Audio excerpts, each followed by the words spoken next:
Hello and welcome to Jagan Explains. Today we are going to discuss about the Indus Water Treaty. Recently, the India and Pakistan, the Indus Water Treaty, there was a development, very interesting developments happened on 25th January when New Delhi sent a notice to the Pakistan's Indus Commission. The India's Indus Commission, Permanent Commission on Indus Waters has sent a notice to Pakistan by invoking the Article 12 clause 3 of the Indus Water Treaty for negotiation, intergovernmental negotiation to modify the treaty.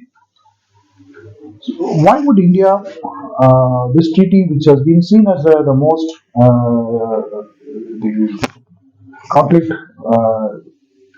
conflicts building measures, and it has survived in different many storms since in the last 75 years, and ever since the treaty was signed in 1960. Why did India?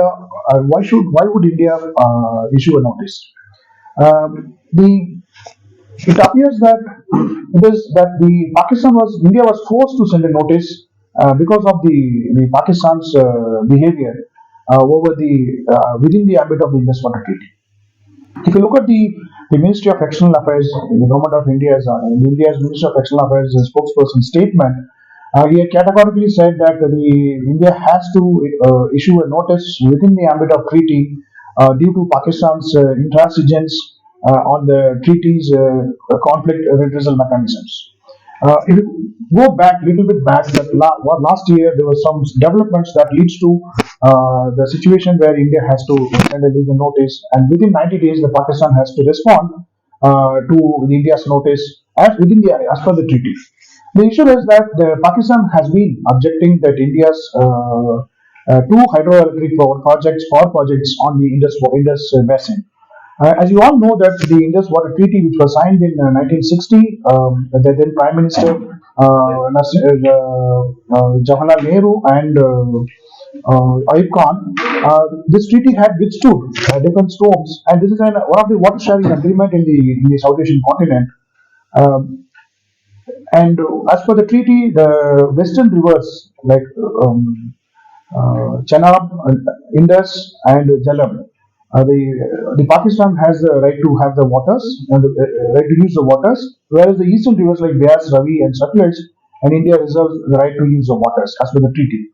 However, the treaty also allows India to harness the hydro potential from the western rivers, or the three main rivers which I mentioned, and use it through the runoff river projects. But what happened in the last 60 years of the treaty, India could not able to optimally harness this potential of harnessing these hydroelectric power projects.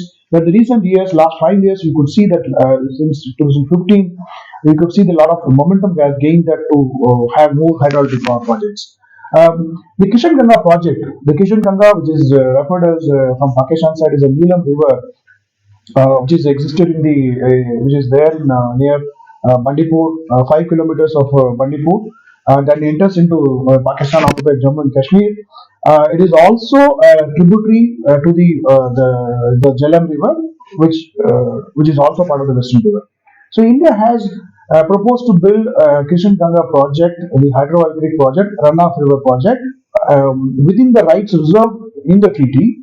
However, the Pakistan has opposed in 2007, and then subsequently the project was halted when Pakistan went to the Court of Arbitration and to raising the question that India is going to stop this water flow into Pakistan, that violating the Indus Water Treaty. So after hearing the Pakistan's view in 2013, the court came out the verdict, and after hearing the technical expert assessing the India's dam size and design and structure, they come out with saying that the Pakistan's allegations are baseless. Then India went ahead with constructing the project, and we have completed almost the completed project. In 2018, the Prime Minister had sort of inaugurated the Kishan Ganga project. And the similar projects like Rattle hydroelectric power project, which is on the river Janap River, in the eastern river, in the Kishtwar. So the Pakistan also objected to that river. So both dams, according to the Pakistan, may be used to block the waters or cause the flood, particularly the Kishan Ganga project. If you look at the design or in the way in which, for instance, in the Kishan Ganga project, the Kishan Ganga, the water in the Kishan Ganga and the head pond was diverted in a tunnel towards to the Ular Lake, through Bankar Nala and to Ular Lake, and then there is a power underground power generator kept was there to generate electricity, and the same water will go and join the Jhelum river. So the Pakistan allegation is that India diverted the Kishan Ganga, which is a tributary to the Jhelum river. However, the treaty does not say that the water cannot be diverted for harnessing the hydroelectric projects, since the geographical location where the pond, where the Kishan Ganga flows into Pakistan, does not fit for building any major hydroelectric projects. Although the government of India has assured Pakistan, the Pakistan's team, as per the treaty, that they meet every year, and both parties will meet every year and share the flood data and also the data related to the hydroelectric projects. In fact, before COVID-19, they met in 2019. 2018, then the 2019, the 20 due to the COVID, so they met in 2022 March. And an Indian delegation has also assured Pakistan with all the data related to the designs, and all has been shared with Pakistan. Yet Pakistan has continue to raise this issue as the treaty violates as the India violates the treaty, although it is not. Now the question is, the Pakistan stand seems not to be convinced with India's assurance and India's all the data within the ambit of the treaty, whatever the data that shared with Pakistan.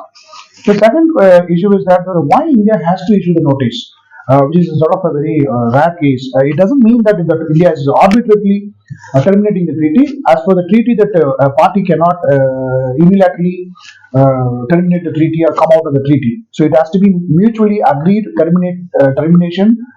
Then it will be ratified for both the parliament. Then it will be the treaty will become null and void. So there is no point of that. India is this is like a very overrated or exaggerated argument from the Pakistan. Particularly, I could see from the last couple of weeks, ever since the notice was sent to Pakistan, which is like a surprise for the Pakistanis. They have been maintaining this argument, baseless allegations that India is violating the treaty. So the Pakistan within the Pakistan, the discussion that was happening, debates are pointing out that India could potentially stop the water flowing into Pakistan. Now the question is, as per the treaty, if, the grievance redressal mechanism or the dispute resolution mechanism is very clearly laid out in Article 3, clause F and G. In simple words, there are three graded response to the graded response to the conflict redressal mechanisms. So first, if there is any question, for instance, over the other party's intent or intention or the design of any dams or any activities on the Indus basin, first the question is to be raised, and that the bilateral mechanism which provides that both Indus Commissioner and the Permanent Commission on Indus Waters from the both sides, that's an intergovernmental setup. That's a sort of the perfect mechanism where Pakistan could raise these issues. Then the second, if a party is not satisfied with the first grievances, then the party can grade up to next level where there is a sort of a dispute or the differences, because the answer was not satisfied. Then there is a difference of argument or the information which you have got it or intention or interpretation. So they graded up to the dispute. So the dispute mechanism then, as per the treaty, the parties can request for a neutral expert to study the questions and the differences over any sort of issues, including the technical details. So the neutral expert should be appointed with the request of the both parties by the World Bank. The World Bank is one of the key negotiator or facilitator of this Indus Water Treaty in 1960s.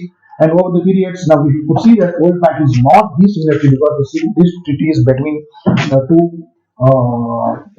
sovereign states and on the watershed thing. So what happened in October 2022? The World Bank has issued a statement after when India responded to the Pakistan's continuous allegation, baseless allegation on this, despite giving all the data and details and assuring the Pakistan that these projects are unapproved projects not intended to block waters or store water or water storage. So then both parties have agreed and sent a request to appoint a neutral expert so that the neutral expert could study and come out with the design. Similar things happened, way back in when Barliga Dam was constructed. Again, the neutral expert was requested. Pakistan raised the issue, and then the World Bank considered the neutral expert, and this expert come out with says that Pakistan's allegations are baseless, and then give a go ahead for India to construct the dam, and which is also the right for India to harness the hydro power potential. So in this matter, the World Bank, I think the World Bank seems to be overlooked some of the clauses of the Indus Treaty by appointing simultaneously the neutral expert. Michelle Lino was appointed as a neutral expert, and Sam Murphy was appointed as the chairman of the Court of Arbitration. So the Pakistan requested to appoint the Court of Arbitration to resolve the dispute. So India objected to this. See, this is the article clearly says, the Article 3 of the Indus Treaty, if there is any differences or different things at bilateral level, you can negotiate or you can discuss, and if it is not resolved, then you can go for the third neutral expert. So neutral expert also defined very clearly in the treaty who should be the neutral expert. Then based on the neutral expert, then both parties can decide, and then the issue can be resolved. But the Pakistan jumped over the boat and sort of asked the parallel process. So India is subjected to this simultaneous process of the neutral expert as well as the court of arbitration. So India objected to this thing because it does not mentioned in the treaty where there should be a simultaneous process of the court of arbitration and neutral expert. For instance, I give an example. Suppose if you have a dispute, so first thing is that you have to go for the redressal in terms of verify whether the technical allegations that a party is leveling against a party B are factually correct and there is a validity. So the technical team would assess. Then you can see that there is some discrepancy. Then you can go for the court of arbitration if the party B does not agree. But in this case, it is like Pakistan is putting the cart before the horse. I would say by jumping into the court of arbitration. I'll discuss why Pakistan is doing this so. So now India is left with no option and forced to invoke the Article 12, Clause 3 of the treaty, which calls for a modification of the treaty from time and again. And within 90 days, the Pakistan has to respond to it.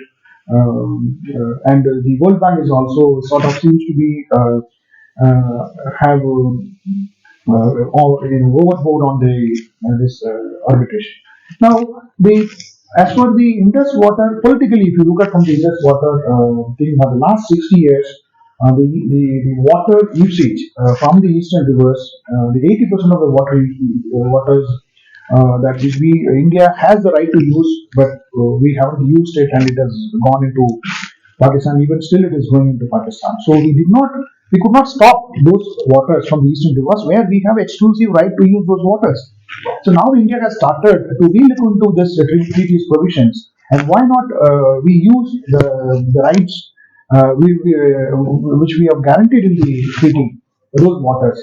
And you can see also there are other factors like climate factors and climate change factors, demographic factors, and also it is also attributed to the other side of the LOC, the Pakistan occupied Jammu Kashmir, where you see there is a sort of a sheer misgovernance, water governance from the Pakistan side on the Indus River basins, their side. Now there are with the CPAC which came into existence in 2013, the Chinese are also started building a lot of small hydroelectric projects on the in the Neelam River or the Indus River, which flows into the Pakistan side, even Chenab rivers, so in tributaries. So all these things shows that there is a misgovernance of from the Pakistan side watershed agreement. That many reports have come out in the last 10-15 years. So many reports have pointed out this sheer misgovernance, and we could see that.